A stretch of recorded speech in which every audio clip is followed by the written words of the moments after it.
Well, ladies and gentlemen, how you all doing? This is Colin Ulrich. I'm Ru, hello, hello, hello. And guys, at long last, and gals, at long last, here we have one of the semifinals over here of the Divisional Disaster Tournament. Ryan, who's duking it out, and explain what's going to be happening this week, please. On the left-hand side in blue, we have Brigadier General Tur playing as 78th Sturm, and Robert playing as 44th Guard Infantry. This is the semi-finals. We're going to be casting the semi-finals and finals for this tournament as they've finally been done, and we can cast them. Essentially, the loser of this match will go on to the loser's bracket semi-final versus Right Eagle, and the winner will go on to the finals. So, there we go. Rather interesting here. We do have these IL-2s that are out super early. Now, there are the 10 kilogram clusters, which, as we've discovered, are pretty much not really pants, if you understand my meaning there. Yeah. But now they're just kind of flying around. I'm not really sure why this guy's going to drop an entire load of bombs on a single heap.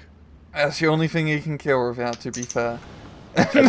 Or maybe not even that. Oh, Wait, did he kill it? I think it... This has been a bug I've been noticing in replays where something gets killed, but it just disappears instead of dying. It just gets sent off to the Shadow Realm. Actually, I thought that the Wunderwaffe have now finally been shown. I mean, they were like, you know what? Our cloaking device is showing fruit. The Germans got black hole grenades. Exactly. Vortexes, yeah, you're right. Mm-hmm. Oh my gosh. But early on here, of course, we have Stugs kind of pounding out on the entire map. Here, Robert's deck, again, for the 70th Storm, is an absolute bear to fight.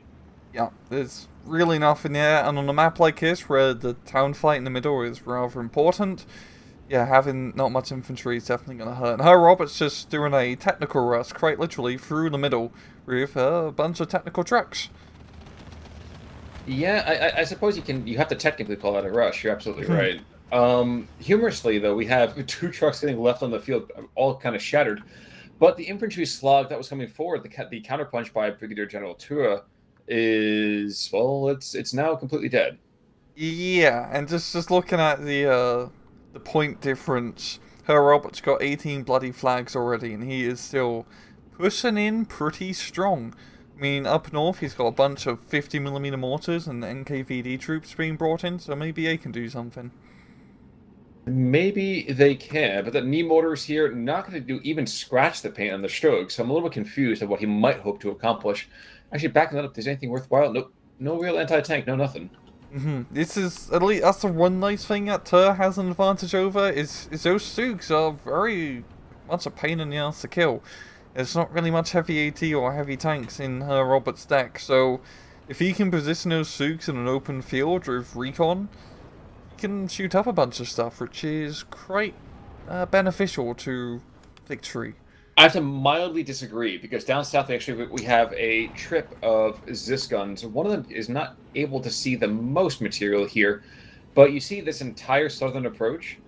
True, we just did see a piece of Russian infantry go down, but I mean we have 3 guns holding up the entire advance. Yes, they are, and damn, they're doing a really good job. Just at HE5 support as well as the AP with those histories. They're pretty decent, and at close range, you know, those thugs they're not eaten up, not killed instantly per se, but halted for the time being. They're certainly forted, that's for darn sure. Now, kind of unfortunately, these Zis guns, though, can't seem to hit the broadside of a tank. I mean, crew kills, crew panic. Wait, crew panic? The crew was just killed, so apparently they are terrified after the grave. And I'm kind of fascinated to see what happens to those knee mortars up above. Do you have any kind of barrages coming out? Not yet. Nope. Okay. They could just, like, do a, like, smoke and then move, and then smoke and then move, leapfrog style. That'd be a very funny maneuver. That would certainly be fantastic. Down south, one of those tanks has gone down. The IL-2s are back, and they're back to take on this party of Furos and shoots and Furos. So, once again, Herr Robert's deck is heavily dependent on the Furos to go and get anything done, but they're in such small numbers, as befitting being a leader, that it's very difficult to get anything done. Yeah. Roy's cluster bombs do anything. Holy who the hell designed those bombs? I think it's just like firecrackers inside. I'm shocked and stunned. Yeah. It's just terrible. Unlike most of the infantry just there, who are a little bit pinned down, but they're not really that stressed. Yeah, we just been bombed by 70 clusters. We're fine. Down south, the valiant Zisguns have finally been silenced, and indeed we actually have a rush coming in of so Superiors and Komroti to kind of stem the bleeding there. And up to the north, ooh, first barrage coming out of these mortars. Let's see what we got. I'm excited. Oh, this was poor Schützenführer. Oh my god. Goddamn execution. That is like watching one of those war movies where you know the entire platoon has to get taken out, and it happens in like a half a second. Yep, just the artillery barrage drops in. That was brutal. I'm also kind of fascinated to see what happens if you go west. We have the Schützenführer, the Superior Komroti. My assumption is that this Schützenführer is going to probably take the cake, but I guess the question is, before or after T-26 dies? Mm-hmm. Oh, that was it. That was delicious line of sight there for a second. Oh my gosh, here it comes. Dude. As I say, you're like 5 feet away. There's no way you could miss. Yeah. But we're back to 15-9. So the question is, of course, is this going to be a resurgence? And I'm not too confident that it will be, but I have been surprised before. Yeah, Brigadier General's actually doing a pretty good job of slowly pushing back, considering his initial flag disadvantage right through to start. I mean, this southern push is going rather well. He still has the tank superiority and even has the bloody Pack 43 down south. So if he can fight, you know, clear through the southern section and maybe maneuver his way up north and surround the town, you can just shut that down with good old long-range firepower. Well, I somehow doubt he's going to succeed over here in the center. We have a brace of T-34-76s that will cause quite a bit of a hassle for anything that is blue. Mm-hmm. And to the north, okay, an artillerist battalion is going on in, so thank God for that. Ooh. But you're right, down south he could have something going here. I mean, he's got these flak 20 mils coming on up. I mean, the stroke in the front did go down. But other than that, I mean, he does have enough light anti-infantry to cause certainly some hassles here. Yes, he does. The problem is dealing with all infantry, because if you don't have infantry to rout out other infantry, it can be a pain in the ass. He does have 2 Schützenführers, which are really his best infantry options at the moment, because they're a 7-man squad. But we've got a bunch of PTSs being brought in, and they can cause a bit of havoc for those T-26s. It certainly does seem to be the case. I guess that the biggest thing that we're going to be watching here is that 20 mil. Mm-hmm. These 20 mils might be the thing to crack open this particular part of the front, or might be enough just to see, you know, Brigadier General just sink entirely. Yeah, I think he's been a little bit too aggressive in that at the moment as he's moving up very fast. We're seeing the IR2s being brought in. They're going to do... They might actually do a bit of suppression, which will be useful if he times it correctly. Well, bombs are certainly away. And apparently it's more likely with those rounds and to actually do any damage. Mm-hmm. But the continual proof that the IL-2s are just way too damn durable. Jeez. By the way, we now actually have 3 82mm stovepipes moving into the center, so it looks like that kind of bastion of blue will get broken pretty quickly. Yeah. Definitely having that many mortars that are good ready to crack open any town fight. The problem still are the Stugs, but if he maneuvers those T-34s correctly, he can, you know, come out at close range. That's true, and I mean, down south, for example, with these 4 PTRS squads, so, you know, if nothing else, maybe he'll just do enough HP damage just to kill it. Mm-hmm. I mean, dumber things have happened before. Oh, equally kind of amusing, we actually have this 20mm in the center near the Dushkas. I'd love to see the Dushkas peek out, snipe that thing, and then maybe move back in. It's still quite a lot of Dushkas alive, just ready to go when the time is right, I guess. Also, how the heck did he capture a munitions vehicle? What the hell? Well, apparently traitors will not be covered lightly. Better dead than red. How? I guess the recon dude did. That's It's one of the more bizarre things I've seen so far. But he captured from like 400 meters away. I know, he must have been very convincing. I guess. I Yeah. got nothing. Well, as of right now, we have the 82 millimeters, so start to engage that.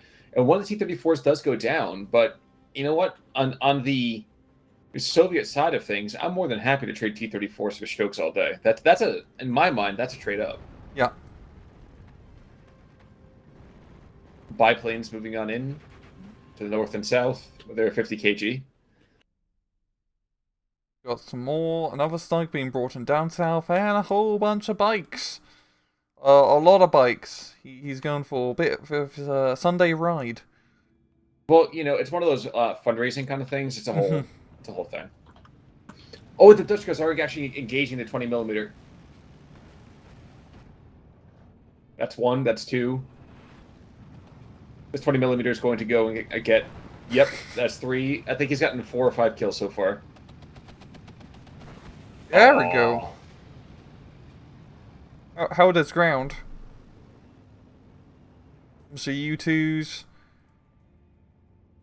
I see pretty decent bombers, all things considered. That's true, but that U2 had a little bit of vertigo, if you catch my drift. If anything, it's shaping up to be a bit of a bloody Sunday, if you catch my other drift. I'm catching all of these drift cards. I'm putting them in my little drift bag. Oh, good. I'm good. I hate the drift. Now, kind of funny. We have these dozers engage these BMWs, and somehow, wow. I've actually never seen a motorbike dodge an a grenade before. But again, I don't really think we ever see a motorbike get grenaded. We're just seeing a huge. I just love seeing this huge push of motorbikes. They're gonna go around and try to deal with the disco trucks. It's like some Mad Max warfare here. Yeah, for me, like stripes right now. But yeah. It's one heavily armed recreational vehicle. Yeah. But yes, the BMWs are causing quite a bit of havoc. It's just weird to watch. Tango Camarati's moving into the south, as well as this giant chain of the AAA Maxims. So that's 6 of them right there. Yeah, that's a hefty number of. Yeah, that's a lot of firepower. Ooh, Stog and T-30 and T-34 are going to play tanks at 20 paces. That was a really weird movement. Oh. Duke wins just by a hair.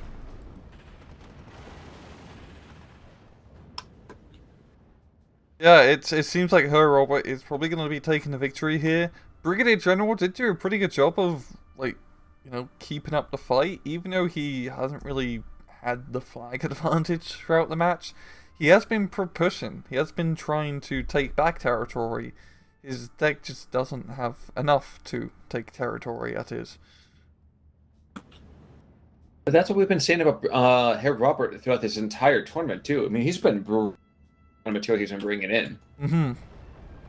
By the way, more Maximus getting brought on in. So I think every single last Maxima of Brigadier General Tour's anti-air squad here is getting brought to the fore. And the PTRSs did, in fact, take down that Stug by just sheer HP.